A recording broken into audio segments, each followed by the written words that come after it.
Welcome back to the Intuitive Wonderland. I'm your host, Dr. Katie Williams. I'm your host, Melody Anderson. And we are here again to talk about hate and criticism and online communication. Yeah.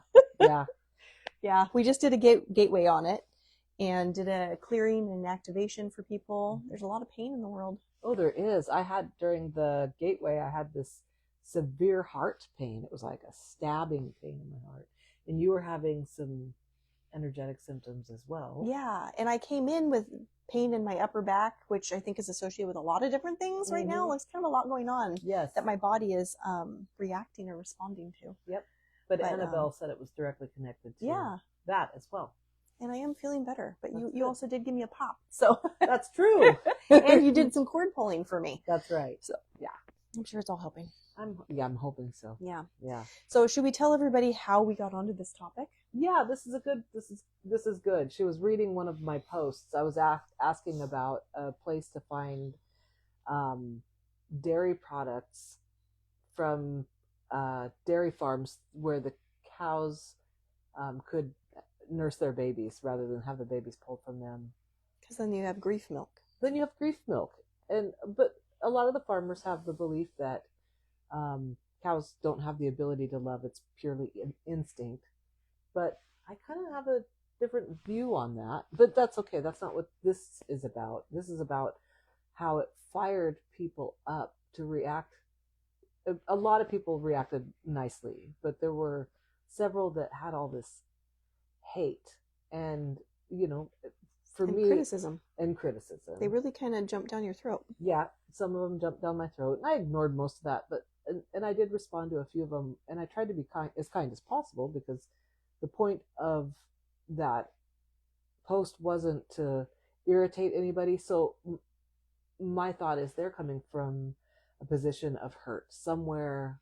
I mean, maybe some of these farmers have already had backlash from people that don't like their practices, but they still love their animals and think that they're taking good care of them. And, that's great. I understand where they're coming from. And I think most people tend to try to do what they think is the right thing to do. Right. Mm-hmm. And maybe they really do believe that's the best way to do it. Right. Mm-hmm. And some things are cost effective.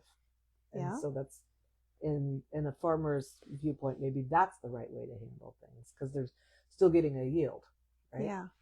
I think from an attraction, like a law of attraction standpoint, it's interesting to look at this too, because I noticed one of your comments when you were responding to somebody and you mentioned Brandon and how you lost your only child. And it's understandable that you would relate with that cow, right, who has its baby taken from it, can't even bond, like, right, So and there's pain there, and I know you channel it very, very well. Right, I do. You do, but we can't deny a mother misses her child. Absolutely. So that pain that's there for you, I think maybe other people kind of picked up on it and put their pain there. Right. That's exactly what they did. Pain attract pain in some way. Yeah. I could see that. Yeah. Yeah. And the gal that I was speaking with about that, and I thought this was interesting because she's a farmer, and she said one of the reasons they removed the babies from the cows is because the cows can sometimes lay on top of their babies. And right. I read that too. Yeah.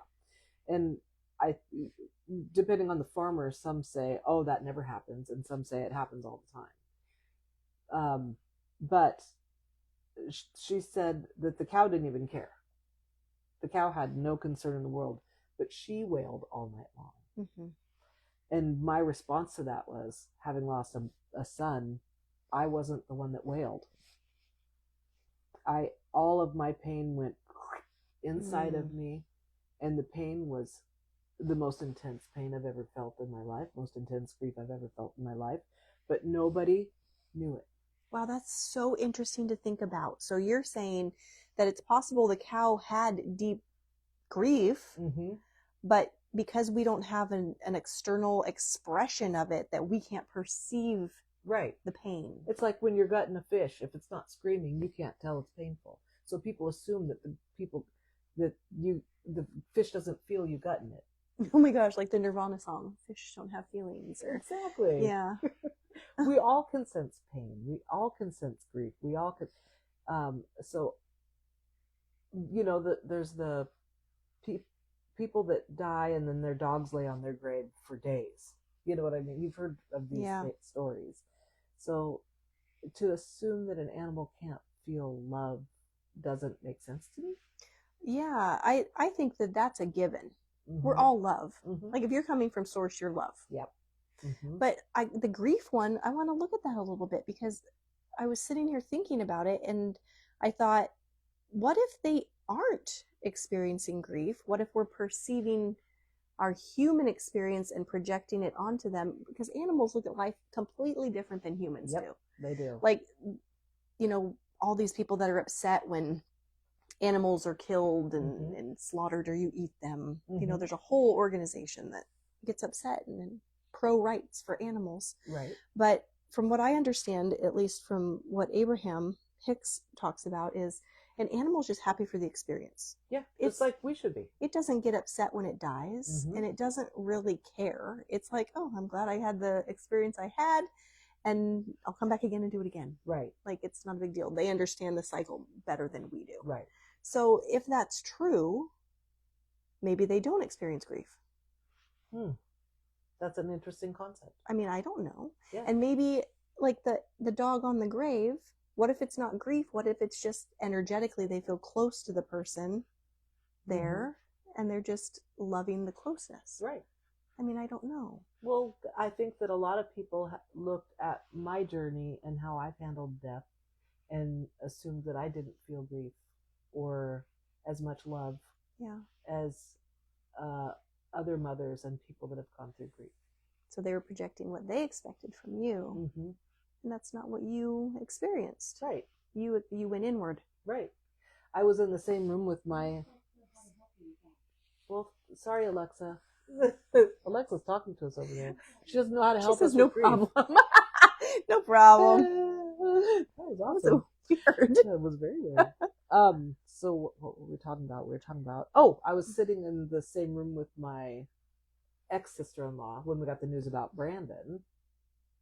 And the police officers, one was sitting, I believe, and one was standing. And then my sister-in-law was sitting over here, and I'm over here, but not in this room. And when the officer told me Brandon had died, I put my head down for a minute, and I think I put my head on my arms on the desk, and I can hear Susie wailing.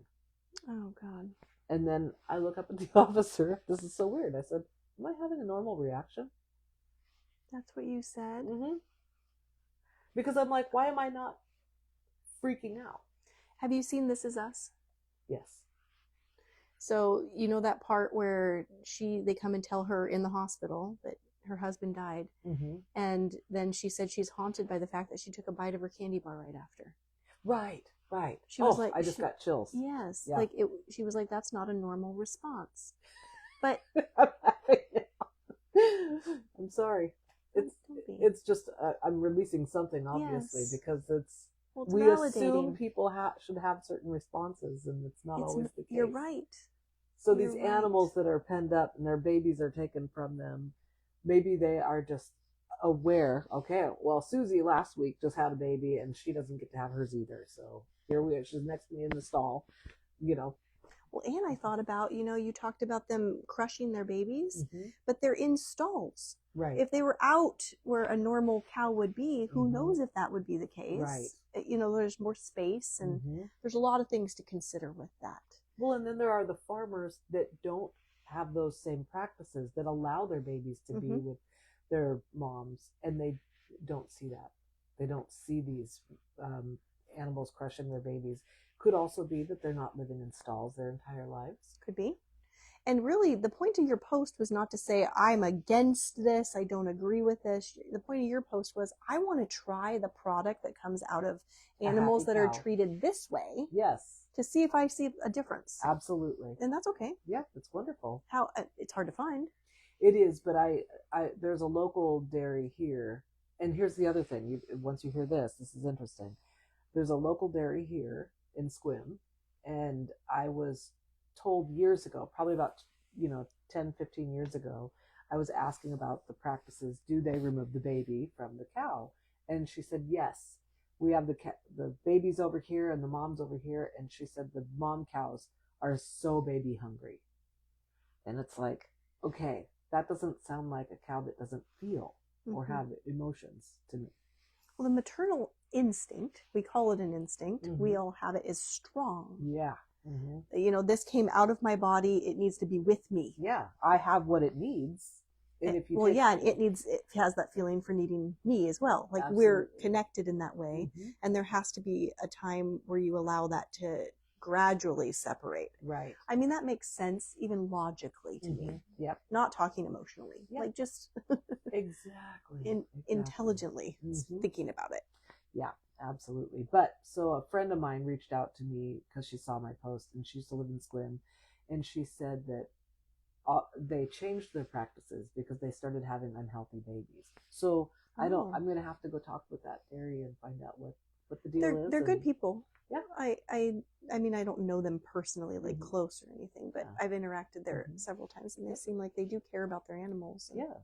And I think that in most cases they probably do, unless they're those factory farms that are doing what the government tells them they have to do and keep them tethered, they're chained down, but I mean, some of these farms are very, very, very cruel. Well, and I feel like as a general rule, farmers care about what they're doing. That's why they're doing it. I mean, that's why they got into it. Yeah. They're not making riches. No, they are doing not. that work. That's hard work. Yes, I agree. Yeah.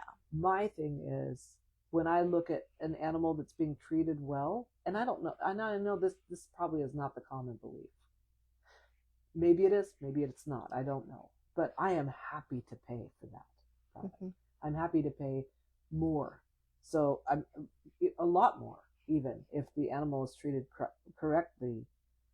And because it might cost the farmer in the long run to have to keep the baby and the mom together for a period of time. So charge people for that. Yeah.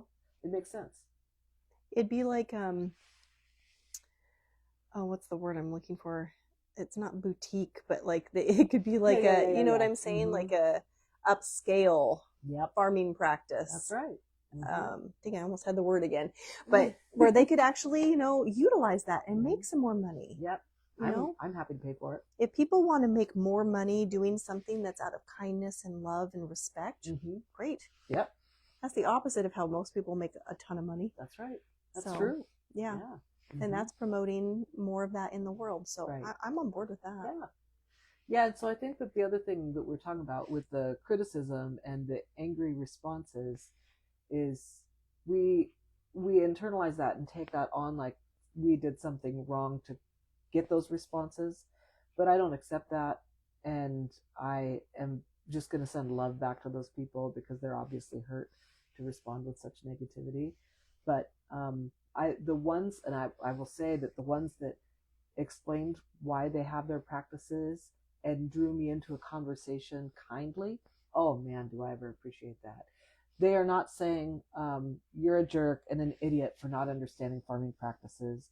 And then some were like, you have no idea what's going on. Well, I was raised on a farm, so I do. Yeah, a lot of them were like uninformed or something. And I was like, oh, you want to drink milk from a cow that gives all their milk to the baby? What? I mean, some of the responses were like, I don't understand why that's bad. Well, because they're assuming that the cow is only going to be able to milk their baby. But after not with the hormones they pump into them. Right. But if I want an organic. Yeah, exactly. You're right. Because we talked about that. The hormones they're pumping into a cow make them like produce 40 gallons or something, like insane. It's an insane amount. Yeah. So, but anywho, I am so grateful to the ones that were kind and actually nobody ever asked me, why do you want this? I mean, they weren't trying to understand you. Yeah. They were not trying to understand me at all. They just wanted to lash out. Well, and that kind of goes back to anything, the topic on religion. Yeah. If you have an opinion or a view that's different from somebody else's, why do they feel like they need to share their differing opinion? Right. It's because they want to feel validated. Right. And it's a fear response. Yeah. they become like, oh no, what if I'm wrong? What if I'm Well, they're not wrong? actually saying that because they're saying I'm right. Exactly. But it's so important to them that they prove to themselves that they're right. Right. So that they can continue thinking and behaving the way that they are. Right. It's called cognitive dissonance. It's very uncomfortable to behave in a way that's opposite from your belief. Right. And so they do it as a way to kind of like comfort themselves. Yeah. To reassure themselves. Instead of just sitting and going, you know what? This person feels differently than me, and I need to sit with that and understand why that makes me uncomfortable. Like, let's get curious about it. Yeah. That's one of the things I love about Joe Rogan. He's so interesting to watch because he starts out maybe having an opposing view from the person that he's interviewing. But because he draws them out, asks them questions, he might change his view by the end of the podcast. It's like, wow, that an open mind. That's it. Is a wonderful playground. And people will criticize that. They'll say, no, what do you mean? Now you're waffling? I thought you believed this. And now you're saying, well, yeah, you're allowed to change your mind when you get new information. That's right. And if we're not evolving, then what's the point of life? Exactly. And I just think the freedom to be able to express ourselves with love is love. Yeah. And really to be receiving. If you're expressing yourself, I'm expressing love by allowing you to. I agree. I like that kind of back and forth. Me like too. I want, if you have a different opinion than me, I want to understand. I'm like, absolutely. Ooh, bring me on board. Like, yep. Tell me why, and allow my mind to go, well, what if it's this? Or what if it's this? So that we have an interesting conversation. Absolutely. And we always do have interesting We do. conversation. We definitely do. But I was going to say, it's also just a moment in time. Yeah. Like, this is how you're viewing it right now. It represents this moment and everything that led up to this moment. Right. But we could have this very same conversation a year from now, and it'll be different. Absolutely. And if it isn't, then you're stagnant, and that's a problem. That's a problem. Yeah. That means you're stuck. Yeah. And you weren't able to grow in any way. The whole point is to grow. Yeah. It really is. Yeah. So anyway. Thank you so much for listening. Oh, yeah. Oh, do we have people here? Oh, hi. Hello. We do? Wow. It's just me and you. Hallelujah. No, I do get kind of wrapped up though. No, this is awesome. I'm really tickled for the conversation that, I mean, you having read my post, you wanted to talk about some of this stuff. I think it's really good. People understand that someone firing hatred and anger from the other side of the screen, we don't have to take that on. No. And in the gateway, we focused on that, and Annabelle helped us understand that setting the intention changes it. Yeah. So before you put it out there, if you set your intention for how people are going to respond to it, or understand that when they are responding, it's nothing to do with you. That's right. It helps. And it helps them to kind of let go of stuff. Yeah. Yeah. Just don't take it on. Yeah. All good things to keep in mind and remember. Right. So we haven't got our Patreon yet up and running, but soon coming down the way, and you're going to want to check out those gateways. They're pretty powerful. Oh, they are very powerful. And really interesting. So we look forward to that. Yeah. And until then, we will just continue to meet here and on YouTube. Yep. So thanks for being here with us. Yes. Thank you. All right. Have a good day. See you next Tuesday. See you next Tuesday.